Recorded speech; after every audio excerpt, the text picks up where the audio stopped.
से जो है लाइव पास्टर मोनिश कनेक्टेड हैं।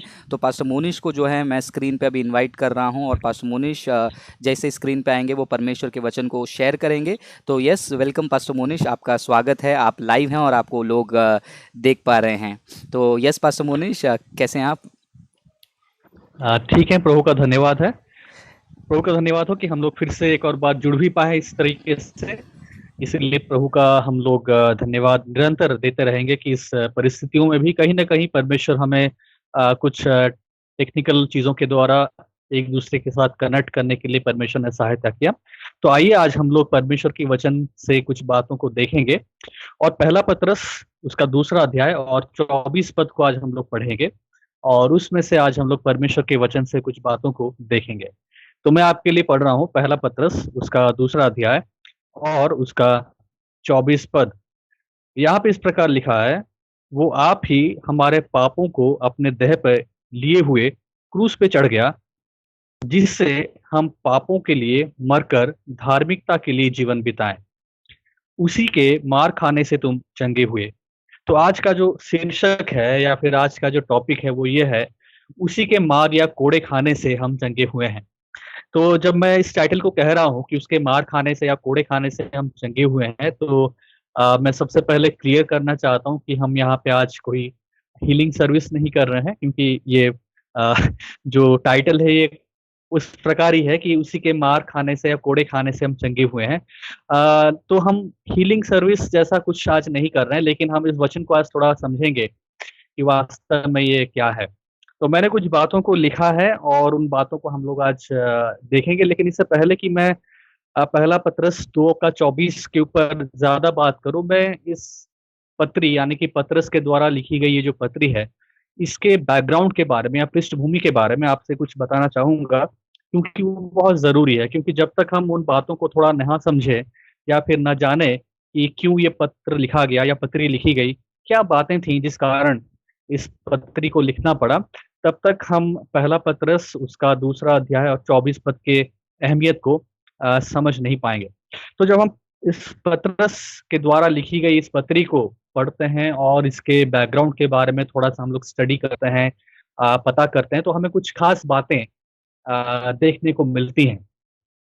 अगर हम हिस्ट्री में जाएं, इतिहास में जाएं और पता करें कि क्या हुआ था उस समय जब ये लिखा गया था या फिर किस डेट में लिखा गया था, तो हम पाते हैं कि लगभग 64 या 64 से 65 एडी के बीच में पतरस ने कलीसियाओं को या लोगों को इस पत्र को लिखा, और इसके पीछे कारण था। कारण ये था कि उस समय वहां पे एक राजा था जिसका नाम नीरो था, और उसने क्या किया कि मसीहों के ऊपर एक सताव करने के लिए वहां पे आग को लगाया, यानी कि रोम शहर में आग को लगाया। अब ये रोम देश का राजा था या केसर था, वहां का राजा था, और कुछ लोगों का मानना यह है कि वो उस शहर को दोबारा रिबिल्ड करना चाह रहा था, यानी कि उसको और भी ज्यादा वैभव तरीके से, बहुत और भी सुंदर तरीके से बनाना चाह रहा था। और इसीलिए उसने जानबूझ के चाहा कि उसको पहले विनाश करे या फिर आग के द्वारा जला दे, ताकि वो उसको दोबारा बहुत अच्छे से स्थापित करे। ये मैं बहुत क्लियरली नहीं कह सकता हूँ कि ये कितना सच है कितना झूठ है, लेकिन इतना जरूर है कि आग तो लगाया गया। अब उस आग को लगाने के पीछे मानसिकता क्या थी, वो हम बहुत सही तरीके से नहीं जानते, लेकिन आग तो लगाया गया और उसका जिम्मेदार मसीहों को बनाया गया। अब ये आग, कुछ लोग कहते हैं कि ये शहर को दोबारा बनाना चाह रहा था, इसकी वजह से लगाया। उसके बारे में हम लोग डिटेल में नहीं जानते, लेकिन वास्तविक बात ये थी कि आग रोम शहर में लगाया गया था, और रोम शहर में आग लगाने के द्वारा इस आग को लगाने के पीछे जो कारण था या जो लोग थे, वो मसीहों को टारगेट करके बनाया गया, और ये बात फैलाया गया कि जो क्रिश्चियन लोग हैं इन्होंने रोम शहर में आग लगाया है। अब जब रोम शहर में ये आग लगी तो आग ने पूरे शहर को नाश कर दिया। वो शहर लगभग, मतलब हर एक तरीके से वो नाश हो गया था। वहाँ की बड़ी बड़ी खूबसूरत इमारतें थी, वो जल गई। वहाँ पे बड़े बड़े सुंदर मूर्तियां थी, अलग अलग देवी देवताओं के, वो जल गई। मंदिर थे वो जल गए। लोगों को लगा कि उनका जो एक कल्चर था या रोम का जो एक सुंदरता थी वो नाश हो गया। तो लोगों के अंदर एक बहुत बड़ा क्रोध उत्पन्न हुआ, लोगों के अंदर एक बहुत बड़ा गुस्सा उत्पन्न हुआ कि ये सब क्यों हुआ, कैसे हुआ, किसने किया। और ये एक ऐसा मौका था जहाँ पे इस राजा को लगा कि बहुत अच्छा मौका है क्रिश्चियंस के ऊपर इस ब्लेम को लगाना ताकि उनके ऊपर सताव हो। कारण ये भी था क्योंकि वहां पे जो मसीह लोग थे वो दो कारणों से लोग उनको पसंद नहीं करते थे। पहला तो ये था कि जो लोग मसीही थे वो लोग मूर्ति पूजक नहीं थे, और रोम जो देश था वहां पे मूर्ति पूजा एक प्रचलित चीज थी। तो एक अच्छा मौका था कि ये बदला निकालना और मसीहों के ऊपर सताव करना, क्योंकि वो लोग मूर्ति पूजा में शामिल नहीं होते थे। रोम देश के अलग अलग जो त्योहार होते थे मूर्ति पूजा के उसमें शामिल नहीं होते थे। दूसरा एक कारण था या फिर एक दोष था जो लोग मसीहों पे लगाते थे अक्सर, वो था प्रभु भोज को लेके। क्योंकि जब भी लोग प्रभु भोज में शामिल होते थे जो मसीही लोग हैं, इसका एक गलत अनुवाद गैर मसीह लोग निकाल चुके थे या फिर रोम के लोग निकाल चुके थे। उनका कहना था कि ये लोग कैनिबलिज्म यानी कि वास्तव में किसी व्यक्ति का लहू और मांस खाना इसको करते हैं।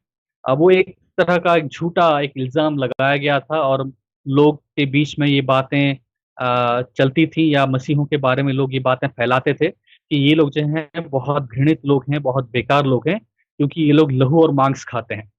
तो अ, इस प्रकार की जो कुछ बातें थी मसीहों के लिए एक नेगेटिव इमेज बना चुकी थी। एक तो ये चीज़ था कि वो लोग मूर्ति पूजा में शामिल नहीं होते थे, रोम देश के त्योहारों में शामिल नहीं होते थे। दूसरा एक गलत इंप्रेशन या तो एक गलत मैसेज मसीहों के बारे में फैला दिया गया था कि ये लोग लहू और मांस खाते हैं। ये दोनों बहुत ही नेगेटिव इमेज मसीहों का बना के रखा था। और इस देश के राजा को, रोम देश के राजा को एक अच्छा मौका मिला, इस आग का इल्ज़ाम लगा दो मसीहों पे, क्रिश्चियंस लोगों पे, ताकि जो पब्लिक है वो अपना पूरा गुस्सा इनके ऊपर उतारे, और वैसा ही हुआ। इसका जो इल्ज़ाम है वो मसीहों पे लगा दिया गया, और जब मसीहों पे लगा दिया गया तो उनके ऊपर एक बहुत बड़ा परसिक्यूशन शुरू हो गया और लोग वहाँ से क्या करने लगे, भागने लगे, क्योंकि उनके ऊपर बहुत बड़ा परसिक्यूशन हो रहा था। इसीलिए हम लोग जब पढ़ते हैं पहला पतरस और उसका पहला अध्याय और उसके पहला पतरस पहला अध्याय और उसके पहले पद में हम लोग पाते हैं पतरस ये लिख रहा है कि पतरस की ओर से जो यीशु मसीह का प्रेरित है, उन परदेशियों के नाम जो पुन्तुस, गलतिया, कपुदिकिया, असिया और बिथुनिया में तितर बितर होकर रहते हैं। तो संदर्भ ये है कि एक आग उस शहर में लगाया गया है, रोम शहर में लगाया गया है, और उसका इल्जाम मसीहों पे लगा दिया गया है, और मसीह लोग के ऊपर सताव आ गया है, और उस सताव के कारण वो लोग इन अलग अलग शहरों में तितर बितर हो चुके हैं। तो अब इन लोगों को ढांढस देने के लिए, इन लोगों को उत्साहित करने के लिए, इन लोगों को विश्वास में मजबूत करने के लिए पतरस इस पत्री को लिख रहा है। और जब पतरस इस पत्री को लिख रहा है, पतरस इन लोगों को बहुत सारी चीजों को याद दिलाता है। पतरस ने याद दिलाता कि कैसे परमेश्वर ने इनको पाप से निकाला है। पतरस उनको याद दिलाता है कि किस तरह यीशु मसीह ने अपना बलिदान क्रूस पे इन लोगों के लिए दिया है, हम सबों के लिए दिया है। किस तरह यीशु मसीह का एक बलिदान एक पवित्र बलिदान है। किस तरह यीशु मसीह के बलिदान के द्वारा एक नया जीवन या फिर उद्धार इन लोगों को मिला है, और किस तरह यीशु मसीह के बलिदान के द्वारा इन लोगों को एक नई पहचान भी मिली है। और हम लोग सब जानते हैं बहुत ही प्रचलित पद, यानी कि एक ऐसा पद जिसको आप लोग कई बार हो सकता है पढ़े हों, जो कि पहला पतरस दूसरा अध्याय और 9 पद में लिखा है, जहाँ पे पौलुस यहाँ कहते हैं, पर तुम एक चुना हुआ वंश और राज, पदधारी याजकों का समाज और पवित्र लोग और परमेश्वर की निज प्रजा हो, इसलिए कि जिसने तुम्हें अंधकार में से अपनी अद्भुत ज्योति में बुलाया है, उसके गुण प्रकट हो। तुम पहले तो कुछ भी नहीं थे, पर अब परमेश्वर की प्रजा हो। तुम पर दया नहीं हुई थी, पर अब तुम पर दया हुई है। तो यहाँ पे हम लोग देखते हैं कि जो पूरा पृष्ठभूमि है ये बताती है, या फिर हमें बेसिक पिक्चर देती है कि इस पत्री के पीछे लिखने के पीछे कारण क्या था। परसिक्यूशन था, लोग तितर बितर हो गए थे, और पतरस इनको इनकरेजमेंट करने के लिए पत्र को लिख रहा है और उन्हें स्मरण दिला रहा है कि मसीह में वो लोग क्या हैं, मसीह का काम उनके जीवन में किस तरह हुआ है, क्यों हुआ है। इन सब बातों को वो पहले अध्याय में, दूसरे अध्याय के शुरुआत में कहते हुए दूसरे पद के 9 पद में आता है, और 9 पद में वो एक बहुत ही सुंदर बात कहता है जो मैंने अभी आपके लिए पढ़ा है। तो इन डिस्करेज्ड, परसिक्यूटेड क्रिश्चियंस के लिए, जो लोग हताश हैं, निराश हैं, तितर बितर हो चुके हैं, उनके ऊपर ताड़ना हो रही है, उनके घर उनका उनके उनको घरों से निकाल दिया गया है, उनको शहरों से भगा दिया गया है और वो लोग यहाँ वहाँ छिप के रह रहे हैं। तो इस पूरी परिस्थिति में जो एनकरेजमेंट के शब्द देते हुए पतरस इनको लिख रहा है, वो आखिर में आके दूसरे अध्याय 9 पद में एक बहुत सुंदर बात उन लोगों को कहता है। और वो कहता है कि भले ही तुम्हारी अवस्था ऐसी है, लेकिन जानो कि वास्तव में तुम हो कौन। वास्तव में तुम एक चुना हुआ वंश हो, तुम राज पदधारी याजकों का समाज हो और पवित्र लोग हो और परमेश्वर की निज प्रजा हो। इसीलिए कि जिसने तुम्हें अंधकार में से अपनी अद्भुत ज्योति में बुलाया है, उसके गुणों को तुम प्रकट करो। तुम पहले तो कुछ भी नहीं थे, पर अब परमेश्वर की प्रजा हो। तुम पर दया नहीं हुई थी, पर अब तुम पर दया हुई है। तो ये जो दूसरा अध्याय 9 पद है, ये आज हमारे लिए, जब आज मैं इस मैसेज को आपके सामने शेयर कर रहा हूँ या फिर इस वचन को हम लोग देख रहे हैं, ये हमारा एक बेस है जिसको हम लोग लेके चलेंगे और फिर हम लोग धीरे धीरे बढ़ेंगे और देखेंगे कि कैसे पहला पतरस दूसरा अध्याय 24 पद में जो कहा गया है, इसके जो तुम्हारे कोड़े खाने, मसीह के कोड़े खाने के द्वारा या फिर मार खाने के द्वारा हम चंगे हुए हैं, ये कैसे सब कुछ एक साथ जुड़ता है। तो याद रखिएगा, फिर से मैं दोबारा एक बार रिपीट कर दे रहा हूं जल्दी से। परसिक्यूटेड लोग थे, तितर बितर हो गए थे, घरों से भगा दिए गए थे, शहरों से भगा दिए गए थे और अब बहुत ही मुसीबत में, तकलीफ में यहाँ वहां पड़े हुए थे। उनको एनकरेज करते हुए पतरस स्मरण दिलाता है कि वो लोग कौन है, मसीह ने उनके लिए क्या किया है और मसीह में उनकी आशा क्या है। और आखिर में उन्हें वो एक परिचय देता है और याद दिलाता है कि वो लोग एक चुना हुआ वंश हैं, वो लोग राजपदधारी याजकों का समाज हैं, पवित्र लोग हैं, परमेश्वर की निज प्रजा हैं और अंधकार में से अद्भुत ज्योति में बुलाए गए लोग हैं। वो लोग पहले दूर थे, लेकिन अब परमेश्वर की दया उनके ऊपर होने के द्वारा वो लोग परमेश्वर की प्रजा बन गए हैं। ये कहने के बाद अब पतरस उन्हें 3 बातों को स्मरण दिलाता है, याद दिलाता है और कहता है कि इन 3 बातों के आधार पे अब तुम्हें अपने जीवन को जीना चाहिए। वो 3 बातें क्या है? वो 3 बातें सबसे पहले ये है कि वो लोग अब इस संसार में समझें कि वो इस संसार में एक परदेसी हैं और एक यात्री हैं। इसे हम लोग इसी दूसरे अध्याय में ठीक 11 पद से पढ़ते हैं। मैंने आपके लिए दूसरा अध्याय 9 और 10 पद को पढ़ा, अब 11 पद में हम लोग पढ़ते हैं। हे प्रियो, मैं तुमसे विनती करता हूं कि तुम अपने आप को परदेसी और यात्री जानकर उन सांसारिक अभिलाषाओं से जो आत्मा से युद्ध करती हैं बचे रहो। 12 पद, अन्य जातियों में तुम्हारा चाल चलन भला हो, ताकि जिन जिन बातों में वे तुम्हें कुकर्म जानकर बदनाम करते हैं, वे तुम्हारे भले कामों को देखकर उन्हीं के कारण कृपा दृष्टि के दिन परमेश्वर की महिमा करे। तो पहला चीज पतरस इस बात को याद दिलाने के बाद 9 पद और 10 पद में कि वो लोग क्या हैं, वो उनको जीने का तरीका बता रहा है। वो कह रहा है कि अब तुम 3 बातों को याद करते हुए अपने जीवन को जियो। पहला, याद रखो कि तुम इस संसार में क्या हो। तुम इस संसार में एक परदेसी और यात्री जानकर अपने जीवन को जियो। तुम इस संसार में एक यात्री हो और एक परदेसी हो और इसीलिए तुम क्या करो, परदेसी और यात्री जानकर सांसारिक अभिलाषाओं से जो आत्मा से युद्ध करती हैं बचे रहो। बहुत अजीब सी बात कई बार लगती है कि एक परसिक्यूटेड कम्युनिटी को जब पतरस लिख रहा है, क्या लिख रहा है? हम लोग क्या एक्सपेक्ट करते हैं आमतौर पे? नॉर्मली हम लोग एक्सपेक्ट करेंगे कि अगर कोई परसिक्यूटेड कम्युनिटी है, लोग इस तरह के परसिक्यूशन में हैं, तो फिर क्या बातें कही जाए। और ये परसिक्यूशन कोई छोटा परसिक्यूशन नहीं है। इमेजिन कीजिए कि अ, आप लोगों को या फिर हमें, हमारे मसीह समाज में या फिर जितने हम लोग हैं, हमें इस कारण परसिक्यूट किया जा रहा है क्योंकि समाज में कुछ बुरा हुआ। जैसे कि यहाँ पे एक आग लग गया था और इस आग लगने का पूरा कारण मसीहों पे डाल दिया गया और उनको शहरों से भगा दिया गया और वो लोग तितर बितर हो गए थे, घर द्वार छोड़ के भाग रहे थे और पूरा क्रिश्चियन कम्युनिटी के ऊपर हुआ था। ऐसी परिस्थिति में हम लोग हो सकता है कभी इमेजिन नहीं कर पाए हो कि कैसा ऐसा परसिक्यूशन होता है। कुछ कुछ हम लोग हिस्ट्री में पढ़ते हैं कि कई बार ऐसे परसिक्यूशन हुए हैं।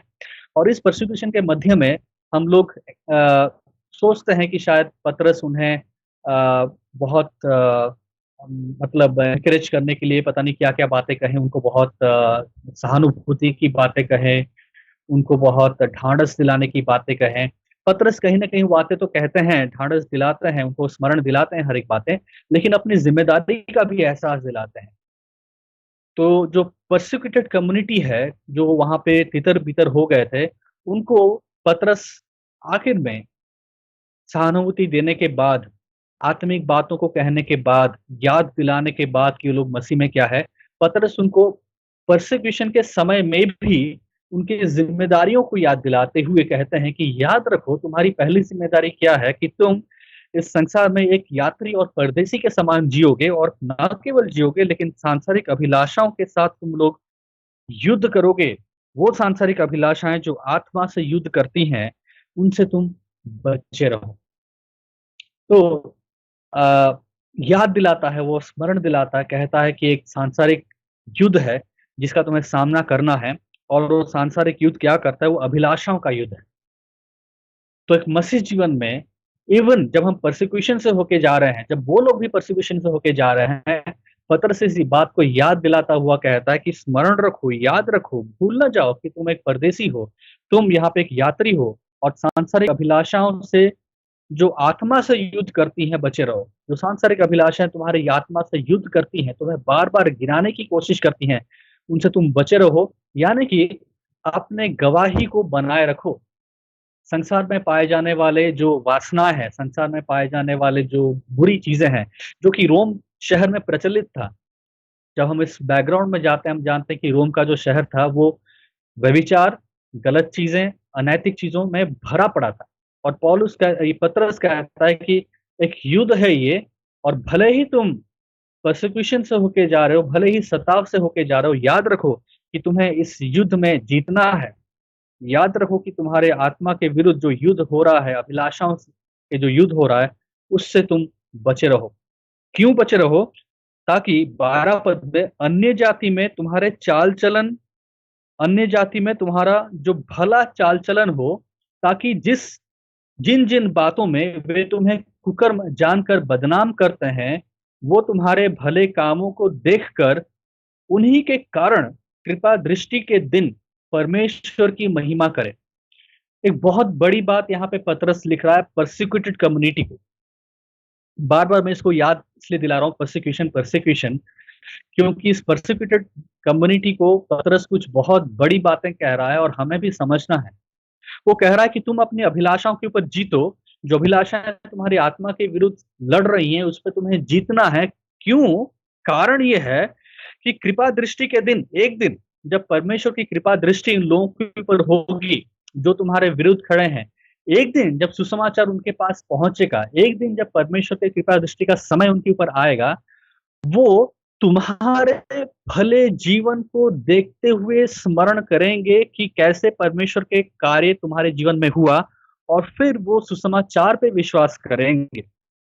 अन्य जातियों में तुम्हारा चाल चलन भला हो, ताकि जिन जिन बातों में वे तुम्हें कुकर्म जानकर बदनाम करते हैं, वो तुम्हें कुकर्म जानकर बदनाम करते हैं, वे तुम्हारे भले कामों को देखकर, उन्हीं के कारण, तुम्हारे भले कामों को देखकर, उन्हीं के कारण, यानी कि तुम्हारे भले कामों को देख के।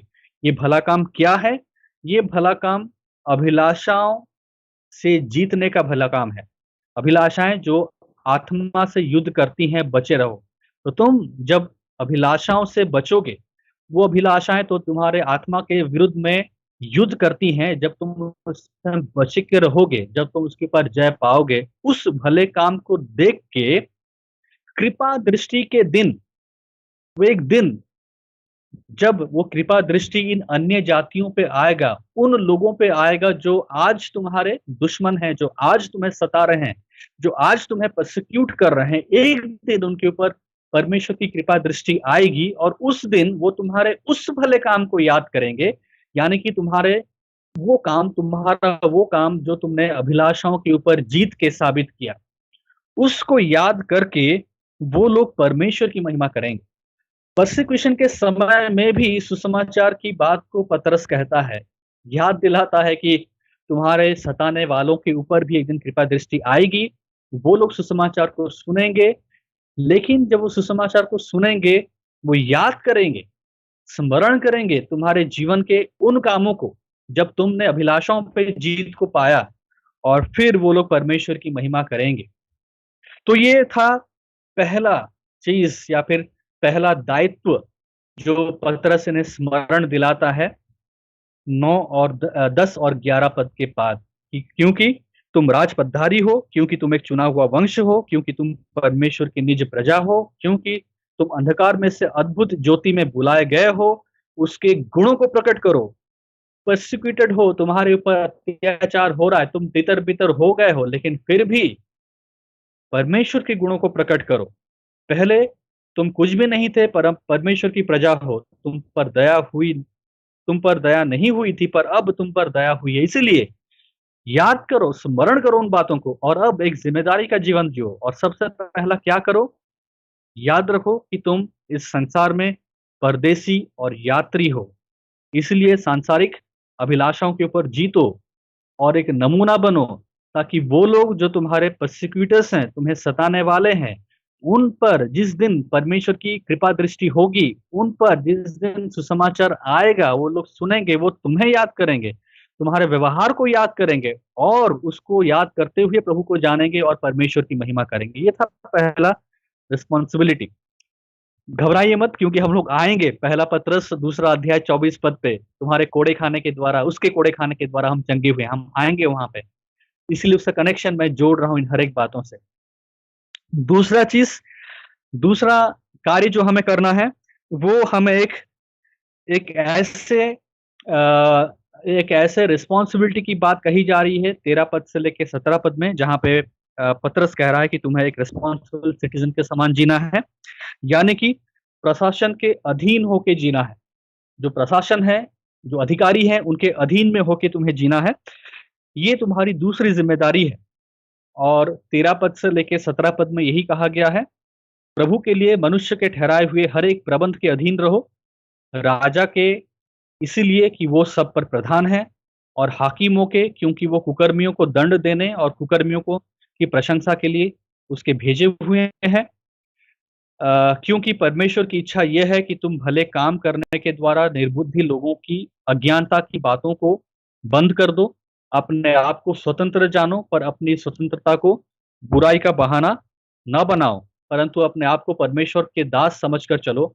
सबका आदर करो, भाइयों से प्रेम रखो, परमेश्वर से डरो, राजा का सम्मान करो।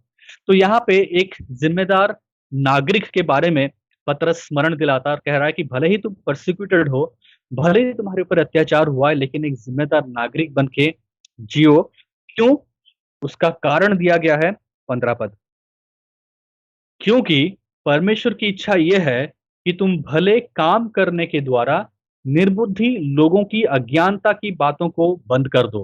तो जो लोग अज्ञानता की बातें करते हुए मसीहों पर इल्जाम लगा रहे थे, पतरस कह रहा है कि परमेश्वर के अधीन होने के साथ साथ अधिकारियों के अधीन में भी होके जब तुम अपने जीवन को जियोगे, तो तुम इन लोगों का मुंह बंद कर पाओगे। क्यों? क्योंकि ये तुम्हारे ऊपर झूठा इल्जाम लगाते हैं, ये निर्बुद्धि लोग हैं और ये अज्ञानता की बात करते हैं। तो फिर इन निर्बुद्धि लोगों की अज्ञानता की बातों को बंद करने के लिए तुम प्रशासन की बात मानो, तुम अधिकारियों के अधीन में होकर अपने जीवन को जियो, राजा को तुम सम्मान दो।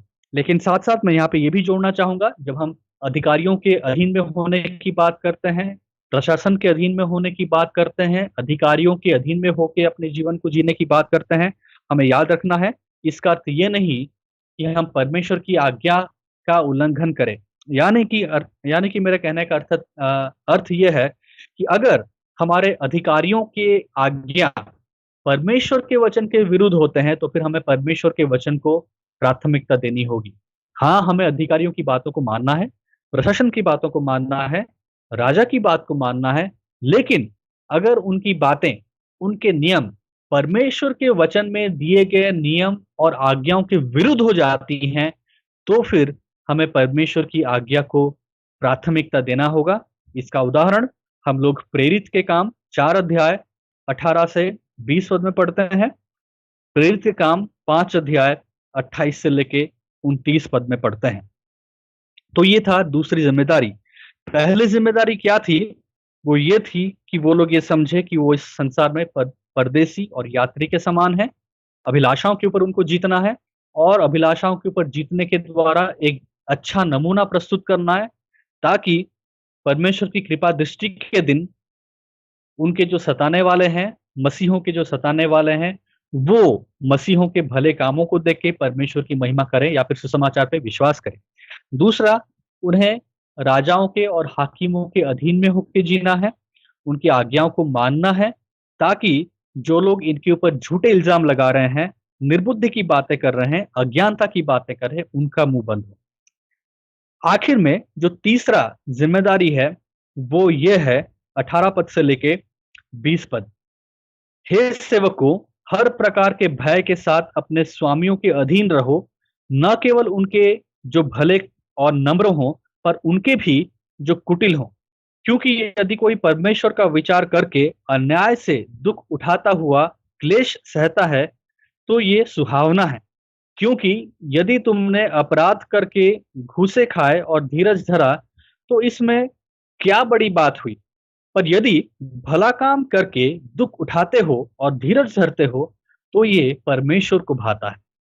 तो तीसरा जिम्मेदारी था, वो ये था कि परमेश्वर के लिए एक सुहावना और भाता हुआ जीवन जीना। और वो किस प्रकार? वो इस प्रकार कि एक धार्मिकता का जीवन को जीते हुए दुख उठाना और क्लेश सहना। विशेष रूप से 19 पद, परमेश्वर का विचार करके अन्याय से दुख उठाता हुआ क्लेश सहता हुआ है वो सुहावना। जो व्यक्ति क्या करता है? परमेश्वर का विचार करके, यदि कोई परमेश्वर का विचार करके अन्याय से दुख उठाता हुआ क्लेश सहता है, तो ये परमेश्वर के नजरों में सुहावना है।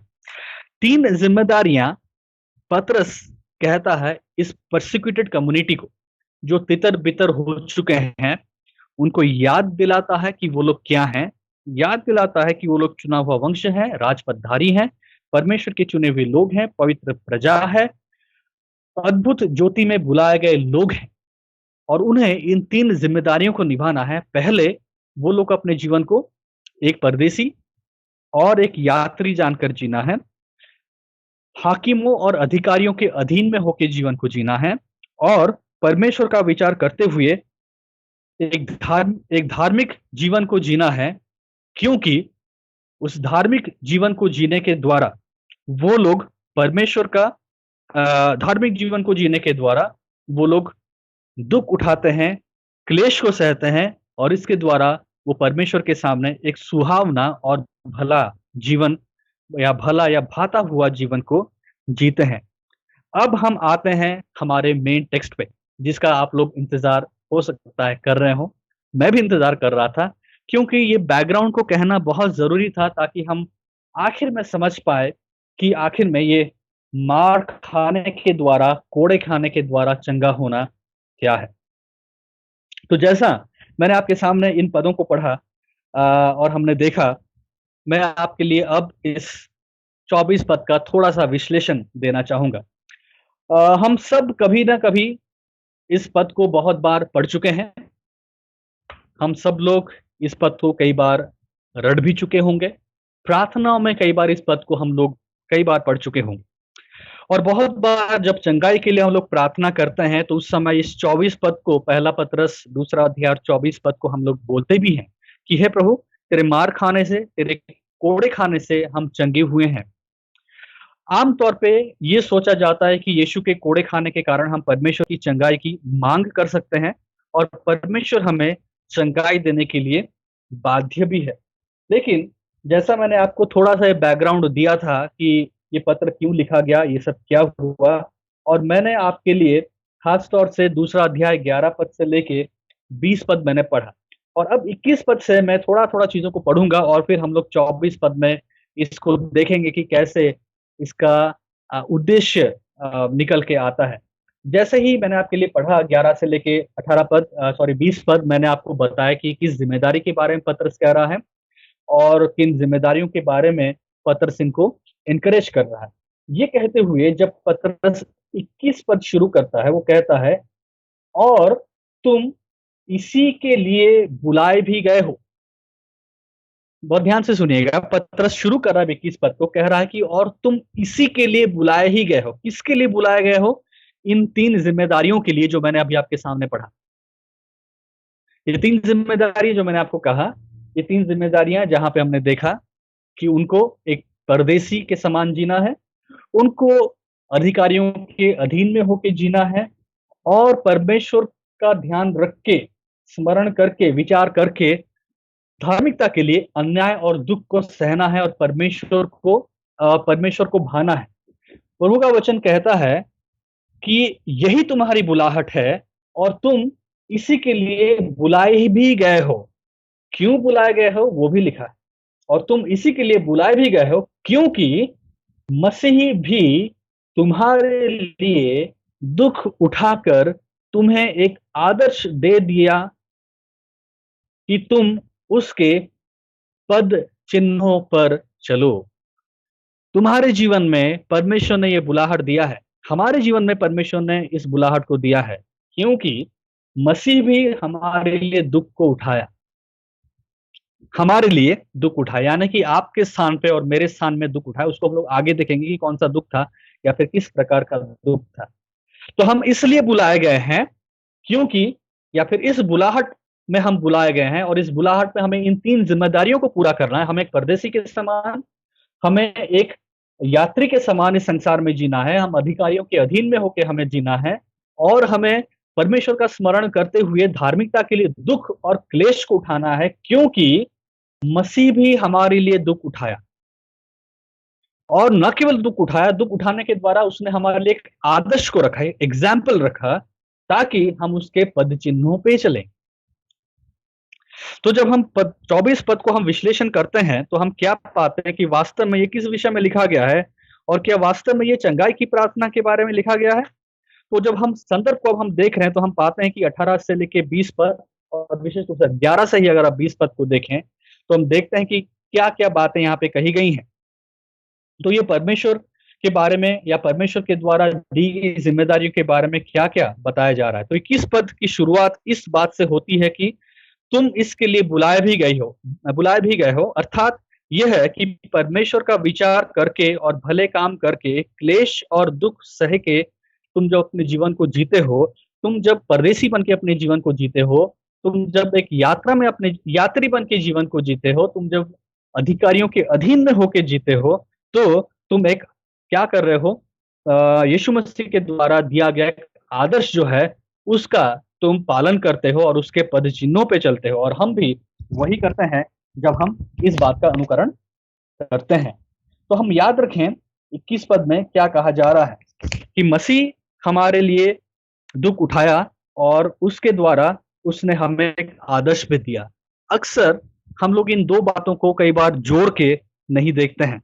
हम लोग केवल इस बात पे ध्यान देते हैं कि मसीह हमारे लिए दुख उठाया, और दूसरा जो पार्ट है हम उसको नेग्लेक्ट कर देते हैं। दूसरे पार्ट में जैसा लिखा कि क्योंकि मसीह भी तुम्हारे लिए दुख उठाया, दुख उठाकर तुम्हें एक आदर्श दे गया कि तुम उसके पद चिन्हों पे चलो। इस सेकंड पार्ट को अक्सर हम लोग मिस कर देते हैं, और इसलिए हम एक स्वार्थी तरीके से वचन का अनुवाद भी करने लग जाते हैं, क्योंकि हम केवल इस बात पे फोकस करते हैं कि मसीह तुम्हारे लिए दुख उठाया, क्योंकि मसीह भी तुम्हारे लिए दुख उठाकर इस संसार में आया, फिर तुम्हारे दुख को उठाने के लिए संसार पे आया। तो हम क्या कर रहे हैं, हम लोग लिमिटेड हो जा रहे हैं। हम लोग अपने आप को केवल इस पद में समेट कर रख देते हैं, या फिर 21 पद के इस भाग में समेट कर रख देते हैं कि मसीह हमारे लिए दुख उठाए। और क्योंकि मसीह हमारे लिए दुख उठाया, तो फिर हमें ये बातें मिलेंगी, हमें ये बातें हमारे जीवन में होनी चाहिए, ये मेरे साथ होना चाहिए, वो नहीं होना चाहिए। तो हम क्या कर रहे हैं, इसको एक लिमिटेड रूप में, एक छोटे रूप में हम इसको ले लेते हैं, और हम इसके दूसरे भाग को नजरअंदाज कर देते हैं। जो दूसरा भाग है इससे जुड़ा हुआ है, और ये बहुत जरूरी है। मसीह हमारे लिए दुख तो उठाया, क्यों? इसलिए दुख उठाया है, वचन में लिखा है, क्योंकि मसीह भी तुम्हारे लिए दुख उठाया, उठाकर क्या हुआ, उसने तुम्हें एक आदर्श दिया। क्या आदर्श दिया? कि हम मसीह के पद चिन्हों पे चलें। मसीह हमारे लिए दुख इसलिए उठाया ताकि वो हमारा आदर्श बने, और हमारा आदर्श बनने के द्वारा वो ये चाहता है कि हम उसके पद चिन्हों पे भी चलें। कैसे उसके पद चिन्हों पे हम लोग चलेंगे, ये आगे हम देखते हैं। तो हम 3 भाग में अब इसको बांटेंगे लास्ट में, ताकि हम लोग 24 पद में हम लोग पहुंचेंगे और देखेंगे कि मसीह का दुख उठाना कैसे 24 पद से जुड़ा हुआ है। तो इस बुलाहट जिसके बारे में अभी हम लोग देख रहे थे, चर्चा कर रहे थे और मैं आपको बता रहा था, तो इस जो बुलाहट है इसको हम सही तरीके से समझ कैसे सकते हैं। तो इस बुलाहट को सही तरीके से समझने के लिए, इस बुलाहट को सही तरीके से जानने के लिए और इस बुलाहट के अनुसार एक सही तरीके से चलने के लिए हमें 3 बातों को देखना होगा। वो ये है कि जिस आदर्श के बारे में यहाँ पे लिखा है कि मसीह हमारे दुख उठाए ताकि वो हमारे लिए आदर्श बना और आदर्श बनने के द्वारा हम उसके पद चिन्हों पे चले। ठीक है? तो ये आदर्श किस प्रकार का आदर्श था? हमारे लिए मसीह ने किस प्रकार से दुख को सहा और आखिर में इसका परिणाम क्या हुआ? तो यह आदर्श किस प्रकार का आदर्श था? हमारे लिए मसीह ने किस प्रकार से दुख को उठाया या फिर यीशु ने उस दुख को किस प्रकार से सहा और आखिर में इसका परिणाम क्या हुआ? तो आइए हम लोग सबसे पहली बात को देखें कि ये आदर्श किस प्रकार का आदर्श था। मसीह ने दुख उठाया, हमारे लिए आदर्श बना ताकि हम उसके पद चिन्हों पे चले। किस प्रकार का आदर्श था? 22 पद और 23 पद मैं आपके लिए पढ़ रहा हूं। ना तो उसने पाप किया, ना उसके मुंह से छल की कोई बात निकली। वो गाली सुनकर गाली नहीं देता था और दुख उठाकर किसी को भी धमकी नहीं देता था, पर अपने आप को सच्चे न्याय के हाथ में सौंपता था। तो हम लोग देख रहे हैं ये आदर्श किस प्रकार का आदर्श था। 22 और 23 पद के अनुसार न तो उसने पाप किया और न उसके मुंह से छल की कोई बात निकली। वो गाली सुनकर गाली नहीं देता था, दुख उठाकर किसी को भी धमकी नहीं देता था। यानी कि यीशु मसीह ने कोई भी ऐसी बात नहीं की, कोई भी ऐसा कार्य नहीं किया जो कि क्रूस के लायक था। वो क्रूस पे तो चढ़ा, तो आपके लिए दुख तो उठाया, वो मेरे लिए दुख तो उठाया, मेरे लिए उसने क्रूस तो सहा।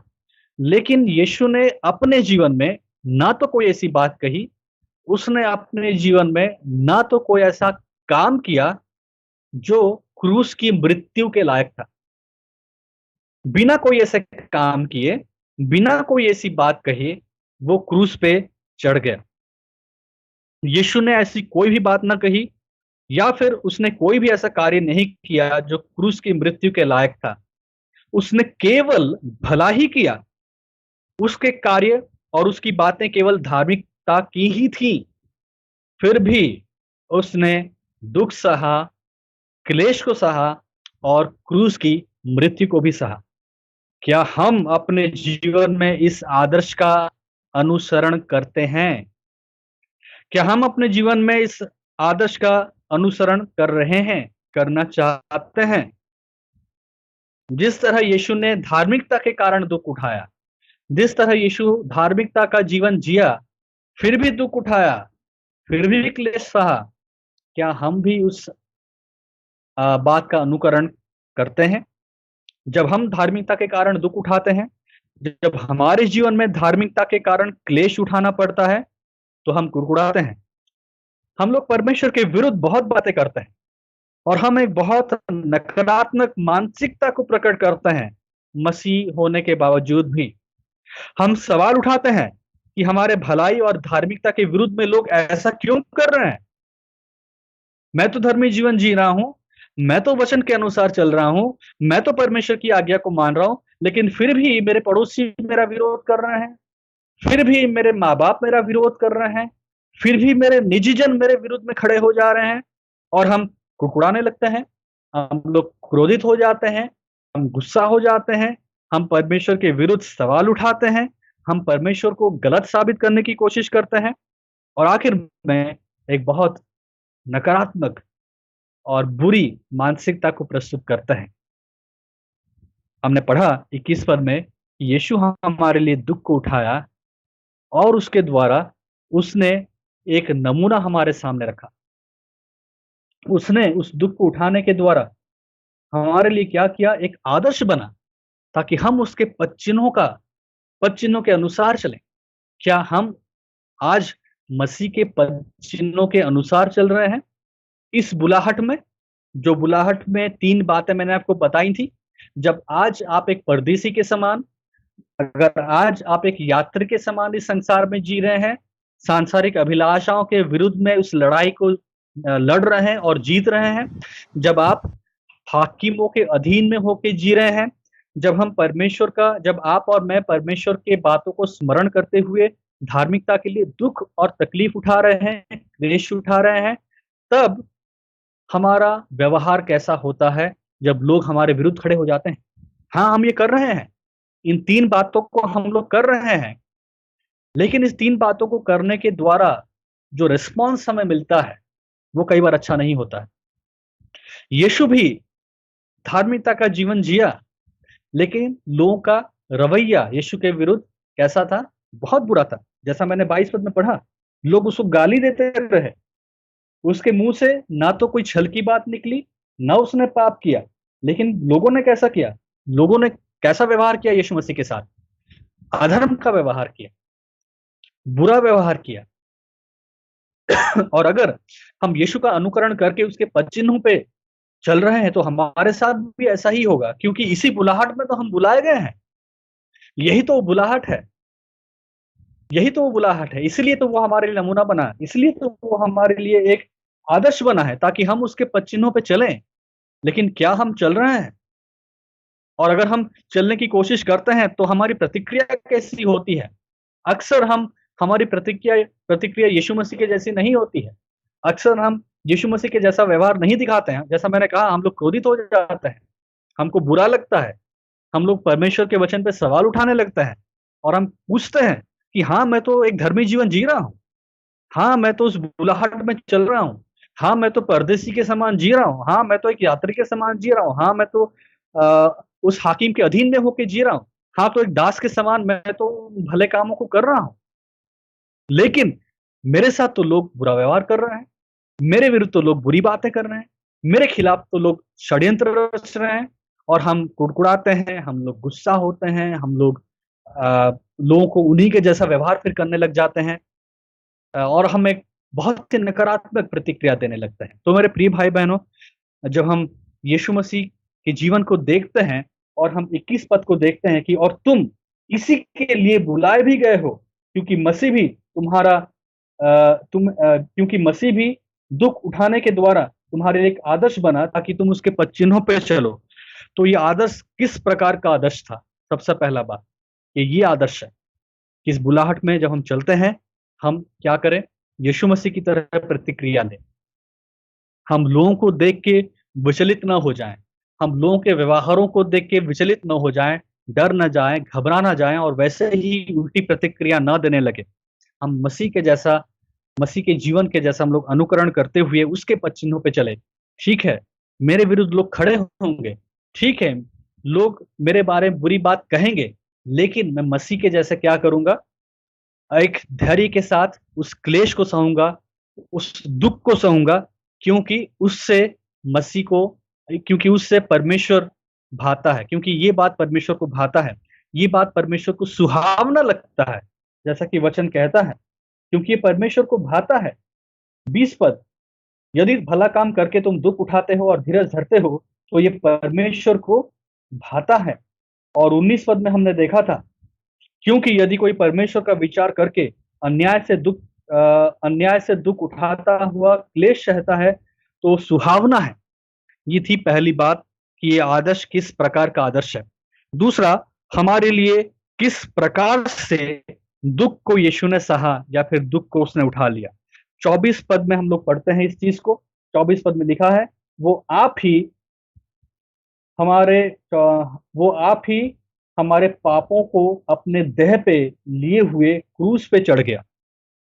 उसने किस प्रकार हमारे लिए अपराध को सहा, उसने किस प्रकार हमारे लिए दुख को सहा? वो आप ही हमारे पापों को अपनी देह पे लिए हुए क्रूस पे चढ़ गया, उसने ऐसा इसलिए किया ताकि हम परमेश्वर तक पहुंच पाए, यानी कि हमारा मिलाप परमेश्वर के साथ हो पाए। जैसा कि पहला पतरस उसका 3 अध्याय और 18 पद में लिखा है, हमारे पापों को अपनी देह पर लेके चढ़ना या फिर अपनी देह पे उठा लेने का अर्थ है कि इसे हम लोग कहते हैं प्रतिस्थापन प्रभाव, यानी कि सब्स्टिट्यूशन। मेरे स्थान पे यीशु मसीह चढ़ गया, हमारे बदले यीशु मसीह क्रूस पे चढ़ गया, हमारे स्थान पे यीशु मसीह क्रूस पे चढ़ गया, हमारे पापों को अपने देह पे लेते हुए वो क्रूस पे चढ़ गया। जब आप दवाई खरीदने कई बार जाते हैं, हो सकता है आप डॉक्टर के पास गए हो या फिर आपको कोई दवाई दिया गया हो, आप जाते हैं, डॉक्टर प्रिस्क्रिप्शन लेते हैं, केमिस्ट के पास पहुंचते हैं और दुकान में कहते हैं कि ये दवाइयाँ क्या आपके पास है। तो कई बार दुकानदार या फिर वो जो मेडिसिन वाला होता है, दुकानदार होता है, वो कहता है कि भैया इसमें 3 दवाइयाँ तो हैं, ये चौथी दवाई नहीं है, लेकिन इसका सब्स्टिट्यूट है। 4 दवाइयाँ लिखी गई हैं, 3 दवाइयाँ जो नाम लिखे गए हैं वो तो है, चौथी दवाई जो नाम लिखा गया है वो मेरे पास नहीं है, लेकिन उसका सब्स्टिट्यूट है। यानी कि जिस सॉल्ट से ये दवाई बनाई गई है उसी सॉल्ट से बनाया गया दूसरा दवाई है, बस नाम फर्क है। इसको कई बार वो लोग बोलते हैं कि इस दवाई का सब्स्टिट्यूट।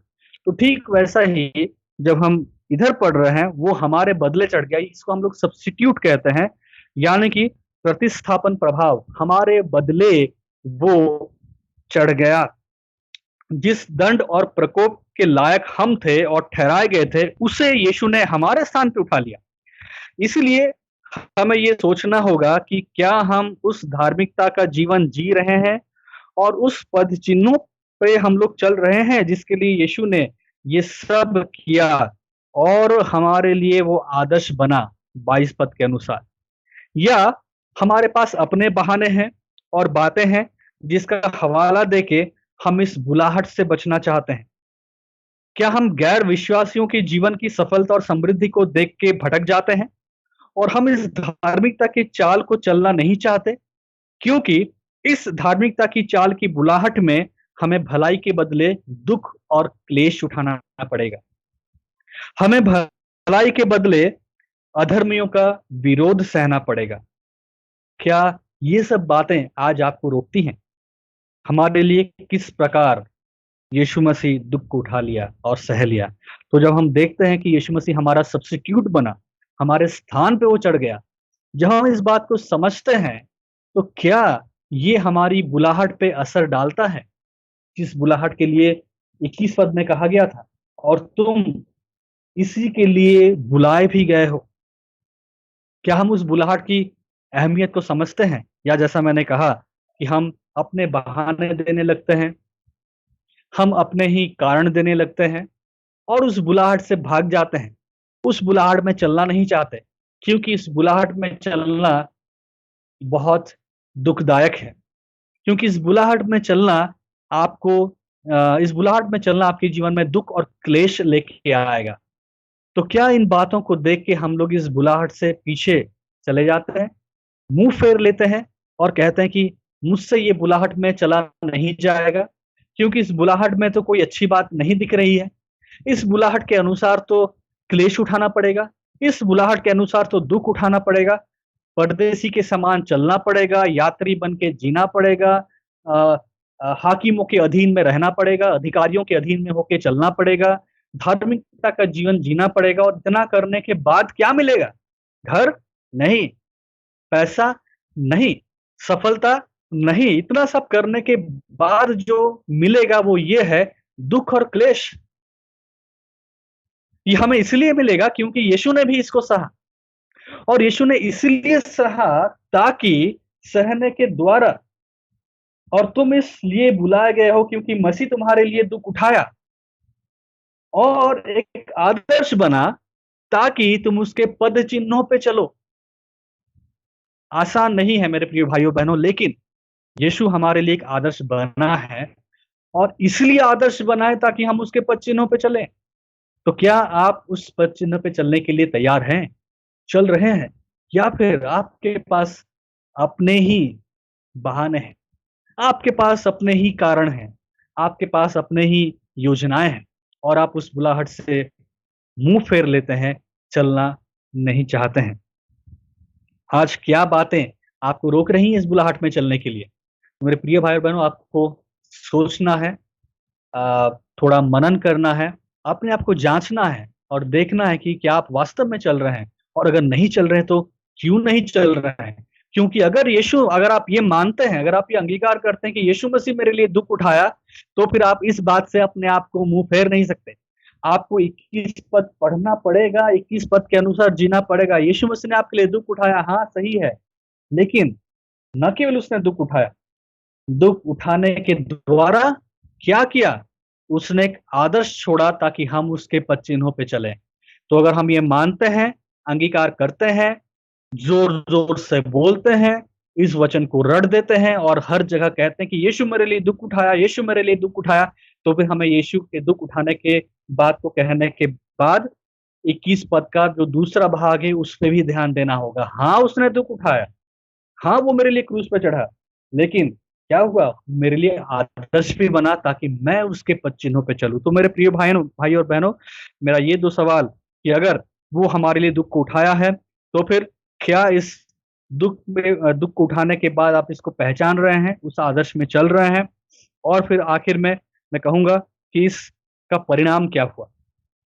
तो यीशु मसीह ने ये जो हमारे लिए आदर्श बना, यीशु मसीह हमारा जो आदर्श बना, इस आदर्श में हमने सबसे पहले देखा कि किस प्रकार से उसने ये किस प्रकार का आदर्श था, जो हमने 22 और 23 पद में देखा। फिर हमने देखा कि यीशु मसीह ने किस प्रकार से दुःख को उठाया, और आखिर में यीशु के इस कार्य का परिणाम क्या हुआ। और अब हम लोग 24 पद में आएँगे, उसके कोड़े खाने के द्वारा तुम चंगे हुए। सर्वप्रथम या फिर सबसे पहले हम ये बात को हमें याद रखना है कि ये पर्याप्त और संपूर्ण परिणाम है। तो ये जो परिणाम है, जो 24 पद में और 25 पद में लिखा है, ये एक पर्याप्त परिणाम है या संपूर्ण परिणाम है। क्यों? क्योंकि यहाँ पे ये लिखा है कि उसके मार खाने से या कोड़े खाने से तुम चंगे हुए हो। ये होने होगा ऐसा नहीं लिखा है, ये लिखा है कि तुम हो गए हो, तुम हुए हो, या फिर यीशु ही हमारी चंगाई है, या फिर यीशु ही हमारा यीशु ने हमें चंगा कर दिया है। तो ये कोई फ्यूचरिस्टिक बात नहीं है कि ये होने वाला है, एक दिन होगा, लेकिन यहाँ पे जो कहा जा रहा है वो ये है कि वो उसने ये कर दिया है। जैसा कि हम लोग यशायाह 53 अध्याय 5 पद में पढ़ते हैं। अब हमें ये समझना है कि जो चंगाई की बात यहाँ पे लिखी है, उसके कोड़े खाने के द्वारा या फिर दुःख उठाने से तुम चंगे हुए हो या फिर चंगे हो गए हो, चंगे हुए। कुछ-कुछ अनुवाद में कहा जाता है कि यीशु ही तुम्हारा चंगापन है। तो ये जो चंगाई है या चंगापन है, ये जो चीज़ है, हमें ये समझना होगा कि ये जो हमने प्राप्त किया है, ये किस प्रकार से हम अनुभव करते हैं, या फिर ये चंगाई किस प्रकार से दिखता है, या फिर इस चंगाई को हम कैसे समझ सकते हैं। जो चंगाई को यहाँ पे जिसके बारे में कहा गया है कि उसके मार खाने से तुम चंगे हुए हो, तो ये जो चंगा है या चंगाई है, ये दिखता कैसे है? इसको समझा कैसे जाए? या फिर हम इसको कैसे समझें और दूसरों को कैसे समझाएँ? उसके मार खाने से तुम चंगे हुए, इसका अर्थ क्या है? अक्सर लोग केवल 24 पद का हवाला देके इसे शारीरिक चंगाई के साथ जोड़ देते हैं। लेकिन अगर हम इसे संदर्भ में समझेंगे और देखेंगे, तो ये पाया जाता है कि ये 25 पद से भी जुड़ा हुआ है। उसी के मार खाने से तुम चंगे हुए, क्योंकि 25 पद में लिखा है, क्योंकि तुम पहले भटके हुए भेड़ों के नाई थे, पर अब अपने प्राणों के रखवाले और अध्यक्ष के पास लौट आए हो। ये चंगाई दर्शाता है कि अब हम जो भटके हुए थे, अपने प्राणों के रखवाले और अध्यक्ष के पास लौट आए हैं। ये उस मिलाप को दर्शाता है जो कि यीशु मसीह के द्वारा संभव हो पाया है। अब हम धर्मी ठहराए गए हैं, और ये हमारी चंगाई है जिसको हमने प्राप्त किया। इसलिए अब हमें पापों के लिए मरकर धार्मिकता के लिए जीवन बिताना चाहिए। तो ये जो चंगाई है, ये चंगाई किस प्रकार दिखती है, ये चंगाई किस प्रकार समझा जा सकता है? ये चंगाई 25 पद से जोड़ के ही समझाया जा सकता है या समझा जा सकता है, क्योंकि 25 पद कहता है, उसके मार खाने से या कोड़े खाने से तुम चंगे हुए हो, क्योंकि तुम जो पहले भटके हुए थे, यानी कि परमेश्वर से दूर थे, परमेश्वर की धार्मिकता से दूर थे, परमेश्वर के प्रेम से दूर थे, परमेश्वर की करुणा से दूर थे, परमेश्वर के उस अनंत जीवन से दूर थे। तुम जो दूर थे, अब क्या हुआ है? तुम अपने प्राणों के रखवाले और अध्यक्ष के पास लौट आए हो। तो यीशु ने इस चंगाई के द्वारा, उस दुख को उठाने के द्वारा, आपके लिए और मेरे लिए क्रूस पे चढ़ने के द्वारा, आपके और मेरे स्थान पे क्रूस पे दुख उठाने के द्वारा क्या किया?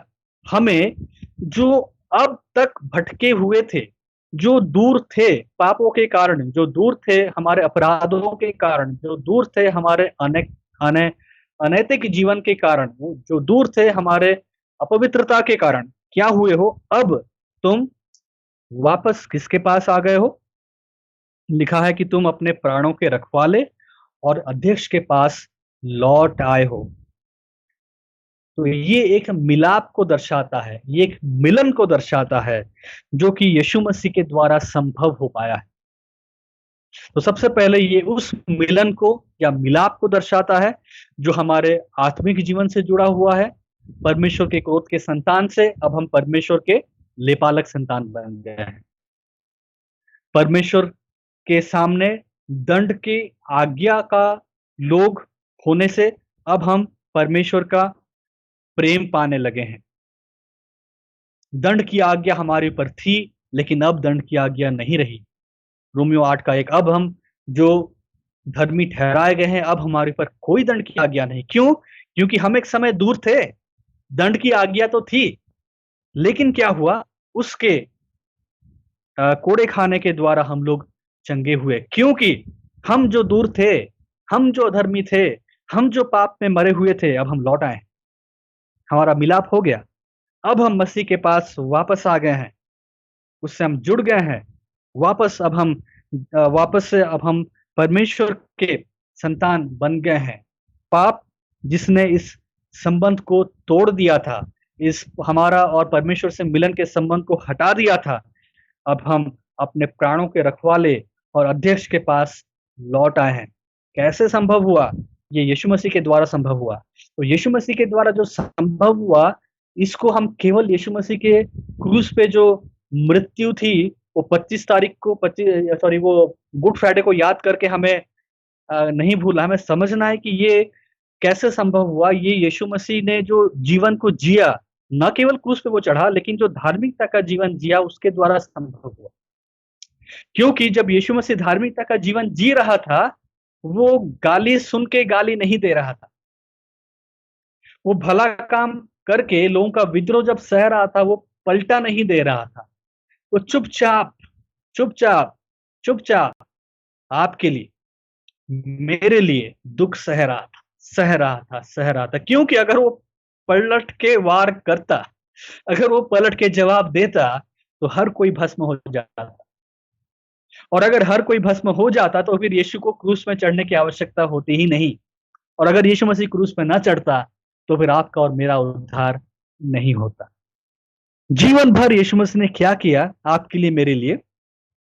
लोगों के साथ तो भला किया तो किया, लोग के साथ जो अच्छी बातें की तो की, लेकिन उसके बदले जो बुराइयां वो सह रहा था ना, सहता रहा, सहता रहा और सहता रहा।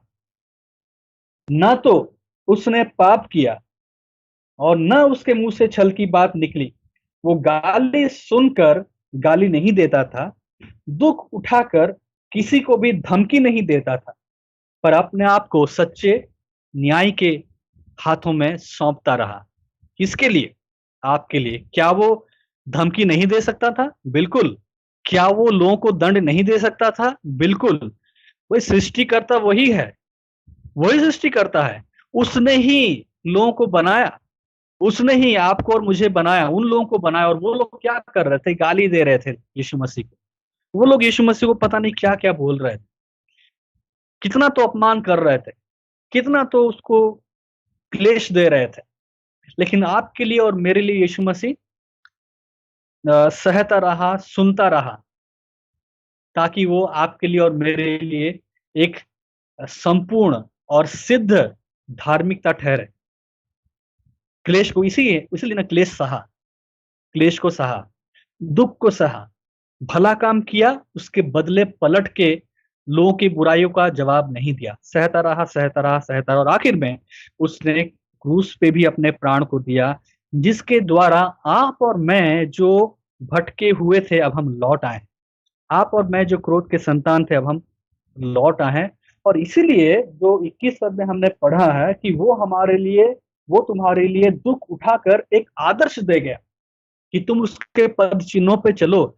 तो इसलिए वो आदर्श है और इसीलिए हमें उसके पद चिन्हों पे चलना है और याद करना कि यीशु मसीह आप मेरे लिए अपने जीवन भर में न केवल क्रूस को चढ़े, वो तो है ही, साथ साथ जीवन भर मेरे लिए जो आप वो जो सहते रहे ना, आप जो मेरे लिए वो धार्मिकता, आप जो मेरे लिए वो जो पाप, क्या लोगों का बुराई सहते रहे, जो क्लेश सहते रहे, मुझे भी आपके उसी पद चिन्हों पे चलना है।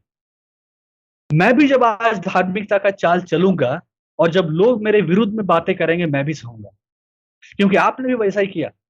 आप भी धार्मिकता के चाल चले, आपने भी धार्मिकता का काम किया, आप भी भली बातें कही, आपने लोगों का भला किया, लेकिन लोग आपके विपरीत हुए, लोगों ने आपको गाली दिया, लोगों ने आपको अपशब्द कहा, लोग आपके बारे में गलत बातें कही, लेकिन आपने पलट के जवाब नहीं दिया।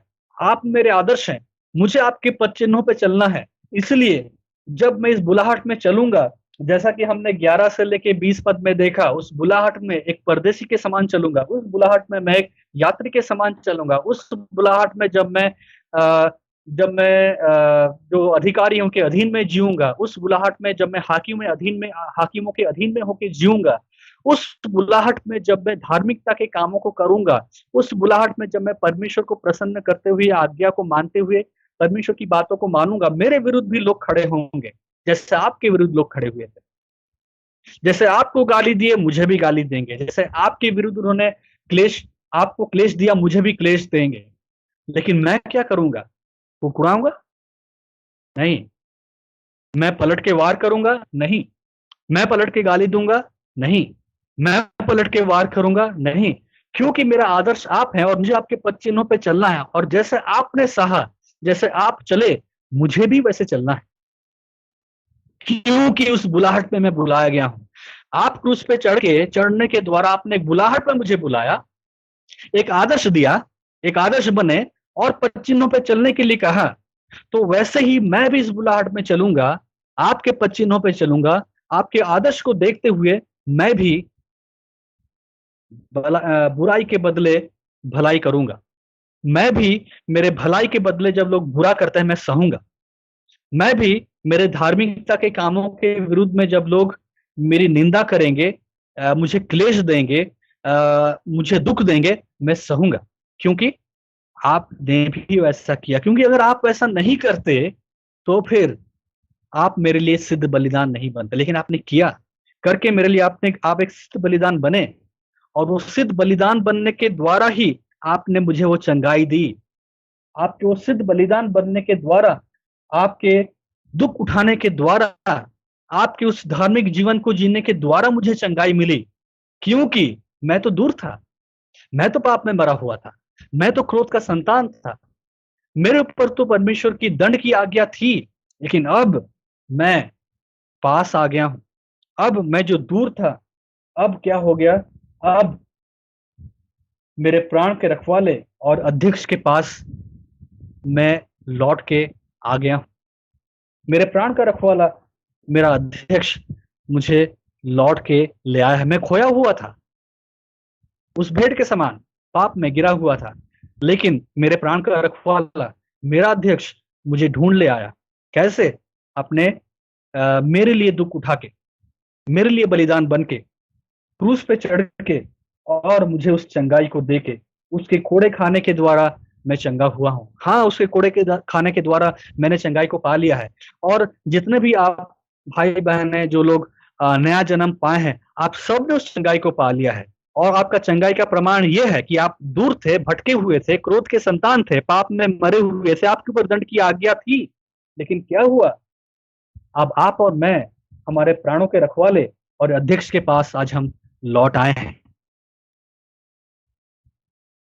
और ये हमें दूसरी बात सिखाता है स्थानीय कलीसिया के संदर्भ में, कि हमें भी स्थानीय कलीसिया में प्राण के रखवाले और हमारे जो अध्यक्ष के रूप में जिनको ठहराया गया है, हमें उनके भी अधीन में रहना चाहिए। तो सबसे बड़ा जो एप्लीकेशन है वो तो हमने देखा कि हमारा जो प्राण का रखवाला है, हमारा जो अध्यक्ष है वो परमेश्वर है, यीशु मसीह, हम उसके पास लौट आए हैं। लेकिन साथ साथ स्थानीय कलीसिया के संदर्भ में हमें समझना है कि स्थानीय कलीसिया में भी परमेश्वर ने सेवकों को, अध्यक्षों को, पास्टर्स को हमारे प्राण के रखवाले और अध्यक्ष के रूप में नियुक्त किया है। और हमें उनके अधीन में रहना, क्योंकि ये हमारे प्राण के रखवाले हैं, क्योंकि वो हमारे अध्यक्ष हैं। और हमें उनके अधीन में रह के उन शिक्षाओं को लेना है जिसके द्वारा हम इस बुलाहट में भी चलते रहें, जिस बुलाहट के बारे में 21 पद में कहा गया है। तो ये सेकेंडरी एप्लीकेशन है, मैं इसको मेन एप्लीकेशन नहीं कह रहा हूं, मैं एक सेकेंडरी एप्लीकेशन कह रहा हूं कि कलीसिया में जो आपके सेवक हैं, जो आपके पास्टर्स हैं, वो अभी आपके प्राण के रखवाले हैं, जिनको नियुक्त किया गया इस संसार में, ताकि वो आपको अगुवाई करें और वो आपको सिखाए, वो आपको बताए और आपकी इस चाल में, इस बुलाहट में चलने के लिए वो आपको सहयोग करे। वो आपके प्राण के अध्यक्ष और वो आपके प्राण के रखवाले इसलिए नहीं है कि आपसे पैसा लूटें या फिर आपको दबाएं या फिर आपका शोषण करें। वो इसलिए ठहराए गए हैं ताकि वो आपकी इस बुलाहट के चाल में, जो कि हमने 11 पद से लेके 20 पद में देखा, उस बुलाहट की चाल में आपको मसीह के वचनों पे चलने के लिए आपको वो गाइड कर पाए, आपको सहायता कर पाए, आपको प्रोत्साहित कर पाए। तो मेरे प्रिय भाई बहनों, मैं आशा करता हूं कि आप इस चंगाई को समझे होंगे कि वास्तव में चंगाई क्या है। तो सवाल आखिर में हो सकता है आप कहें कि तो क्या शारीरिक चंगाई हमें कभी नहीं मिल सकता? जी हाँ, बिल्कुल मिलेगा, लेकिन उसके लिए हमको इंतजार करना पड़ेगा, क्योंकि जिस दिन हमें वो अविनाशी शरीर मिलेगा उस दिन हम संपूर्ण रूप से शारीरिक रूप से चंगे हो जाएंगे। और वो आश्वासन हमें परमेश्वर का वचन देता है कि हमें वो अविनाशी शरीर मिलेगा। हम एक दिन उस अविनाशी शरीर को धारण करेंगे जिसको कोई नाश नहीं कर सकता, और उस दिन हम उस सिद्ध चंगाई को अपने शरीर में लेते हुए चलेंगे और हम कभी बीमार नहीं पड़ेंगे। हम कभी कोई भी डिजीज या बीमारी हमारे ऊपर हावी नहीं होगी, क्योंकि हमारे पास जो शरीर होगा वो एक अविनाशी शरीर होगा। वो चंगाई बिल्कुल आपको मिलेगी, वो आश्वासन बाइबल देता है। लेकिन फिलहाल जब हम इस पद को पढ़ते हैं, ये जिस चंगाई के बारे में बात करता है, हमें उसको समझना है और अपने जीवन में उसको लेके हमें चलना है। तो प्रभु आप सबको आशीष दे, आप सबको सहायता करे कि हम इस चंगाई को लेके आज हम लोग चलें और समझें और उस बुलाहट में भी चलें, और उस बुलाहट में धार्मिकता के साथ चलें, उस बुलाहट में बहाना ना करें, उस बुलाहट में जब हम क्लेश और दुख का सामना करते हैं तो फिर हम विद्रोह ना करें, हम भटक ना जाएं, हम दूसरों को ना देखें, लेकिन हम हमारा जो आदर्श है, यीशु मसीह है, उसको देखें, उसके पद चिन्हों पे चले कि वो कैसे चला, वो कैसे विद्रोह का सामना किया, उसने कैसे लोगों का सामना किया, क्यों किया।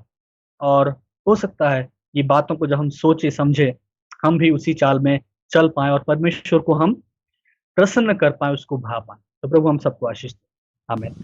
बहुत बहुत धन्यवाद अ, पास्टर मोनिश। मैं आशा करता हूँ मेरे प्रिय भाई बहन आप सभी को जो है ये वाला जो वचन है जो हमेशा चंगाई के लिए इस्तेमाल किया जाता है उसका गहरा शिक्षा आपको मिला होगा। पास्टर मोनिश, मैं आपसे रिक्वेस्ट करूँगा कि जितने लोग देख रहे हैं आप उनके लिए एक छोटा सा प्रार्थना करें ताकि ये वचन वो अपने जीवन में अप्लाई करें और प्रभु उनको अप्लाई करने के लिए मदद भी करें। ठीक है, आइए प्रार्थना करते हैं। प्रभु यीशु, हम आपका धन्यवाद देते हैं आज की सुबह, आज जितने भी लोग हमारे साथ आज जुड़ पाए हैं या फिर इस संदेश को सुन रहे हैं या फिर बाद में सुनेंगे, हमारी प्रार्थना यही है कि आप अपने वचन का अर्थ हमारे और सुनने वालों के हृदय में प्रभु जी ऊंडे ले, क्योंकि प्रभु ये समझ को खोलने वाले केवल आप हैं। मैं केवल एक संदेश को प्रस्तुत करने वाला एक व्यक्ति हूँ, उससे बढ़कर कुछ नहीं। काम करने वाले लोगों के मनों को, हृदय को बदलने वाले आप हैं, और इसलिए मेरी प्रार्थना यही है कि ये संदेश लोगों के जीवन में आपके कार्य को बढ़ा पाए और उस वास्तव में चंगाई को लेके आ पाए जिसकी आवश्यकता हमारे जीवन में और लोगों के जीवन में है। और न केवल उस चंगाई को लोग समझे, उस चंगाई से जुड़ा हुआ जो बुलाहट है, जो ज़िम्मेदारी है, उसको भी सभी लोग समझने वाले हो सकें। सभी भाई-बहनों को जो लोग देख रहे हैं या देखेंगे, उनको एक और बार मैं आपके हाथों में सौंपता हूँ और इस मौके के लिए भी धन्यवाद देता हूँ प्रभु, या अवसर के लिए धन्यवाद देता हूँ जो आपने दिया है। सारा आदर महिमा आपको देते हुए प्रार्थना को यीशु मसीह के नाम से मांगता हूँ। आमीन। आमीन, आमीन। बहुत बहुत धन्यवाद एक बार फिर से पास्टर मोनिश इतने गहरे वचन को हमें हमें हमारे साथ शेयर करने के लिए।